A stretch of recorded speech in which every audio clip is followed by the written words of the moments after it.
Peter Stringfellow obituary, 1940–2018, farewell to the King of Clubs. When I interviewed Peter Stringfellow 3 years ago, he told me that he reckoned he had 10 years left to live.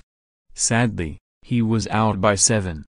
The legendary lap-dancing magnate died yesterday at the age of 77 after a battle with cancer.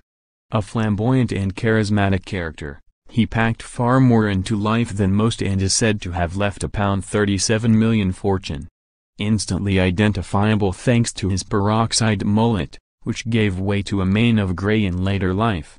His gentlemen's clubs were a magnet for city boys, pop singers and soap stars. A lifelong conservative voter and donor who once considered standing for mayor of London, he could call on politicians as distinguished as Margaret Thatcher to support charity events at his clubs. And Baroness Thatcher was not the only unpredictable convert to his undeniable charm. Others included Princess Diana, Sir Bruce Forsyth, Diana Dors and Professor Stephen Hawking, of whom more later. At his height, Stringfellow had clubs in New York, Miami, L.A., Paris and Dublin, as well as London, an apartment overlooking the Thames, a villa in Mallorca, and was wealthy enough to charter a private jet on at least one occasion to fly his chihuahuas to Italy. Oh, and then there's the little matter of the 2,000 women he claimed to have bedded. Yesterday the tributes were flooding in from his celebrity friends. A terrific guy who lived life to the full, was radio DJ Tony Blackburn's verdict. R.I.P. Peter Stringfellow, tweeted Boy George. Wow, a big part of our lives and one of Sheffield's finest. What a character. He introduced me and my mum to Princess Diana. Meanwhile, the actress Sue Pollard praised his business acumen. He was a fantastic role model for other entrepreneurs. I liked him because he was always warm. He could have probably been in showbiz in another area, but he chose to be an entrepreneur. It all amounts to quite a journey for a steelworker's son from Sheffield. Never one for book learning, he left school at 15, and the man described by one obituarist as Britain's greatest sex salesman was rather more innocent in those days. I was a naive boy when I left school, he says. When the reality of sexual intercourse was first explained to me, I said that's rubbish. I couldn't believe that my mother and the Queen would do that. My idea was that they just gave women an injection and they had a baby. He took on a string of dead-end jobs before joining the Merchant Navy and going away to sea for 2 years. By the time he was 20, he had married his first girlfriend Norma and was working as a door-to-door salesman for a carpet company. It was there that he committed a crime that led to something of an epiphany. He and 3 other managers were caught stealing stock by undercover police officers and sent to trial. One got off with a £100 fine after breaking down in tears in the dock, but the judge had a stiffer punishment in mind for his cocky young colleague.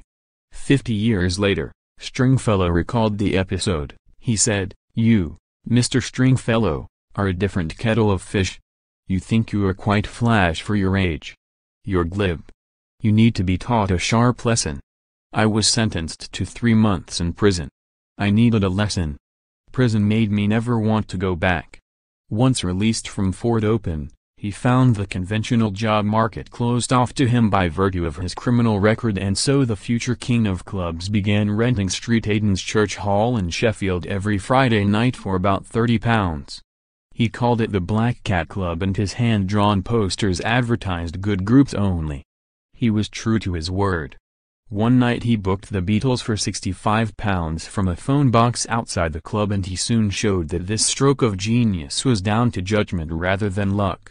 At the Blue Moon, another Friday night club held in another church hall, he gave early chances to the Kinks and the Rolling Stones. While at his third club, the King Mojo, he booked Jimi Hendrix, The Who, Pink Floyd, Eric Clapton, Rod Stewart and Elton John. Supper clubs in Leeds and Manchester followed, and by 1980 he was ready for a move to the capital. Stringfellow's of Covent Garden was an immediate success. Queues snaked down the street. Celebrities and high rollers couldn't get enough of it. And paparazzi and gossip columnists watched their every move, often tipped off by Stringfellow himself.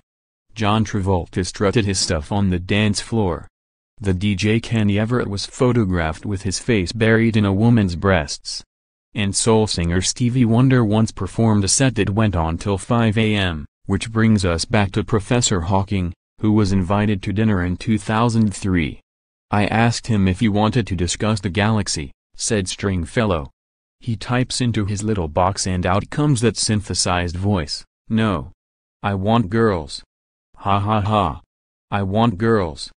By this time the club owner had persuaded Westminster Council's licensing chiefs to withdraw the stipulation that all tableside dancers must wear at least a G-string. 4 years later he opened another club in Soho called Angels.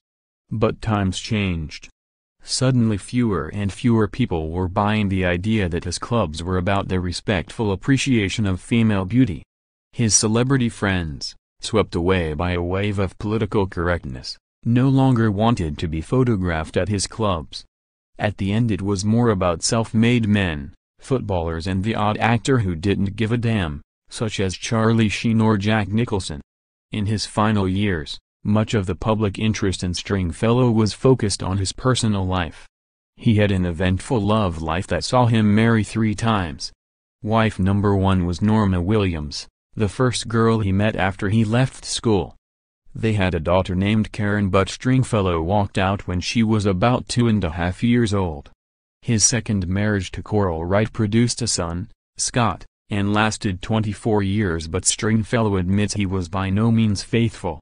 He once said, "My business came first and along with that came the opportunity to have other women, and I took full advantage." The woman who finally tamed him was, improbably enough, a convent-educated ballet dancer 42 years his junior called Bella Wright. "She popped in after doing the Nutcracker," he said. "I sent champagne over to her group and, when she came over afterwards, I got my driver to take her home. It went from there." In 2008 he was diagnosed with lung cancer and had half his left lung removed. The operation was a success and he and Bella were married in Barbados on Valentine's Day 2009. They had their first child Rosabella 4 years later. She was followed by Angelo in 2015.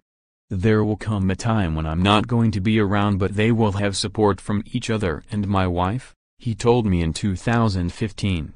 "She's a young woman and she will still be young when they are teenagers. So they'll have wonderful support from their mother and various other parts of the family.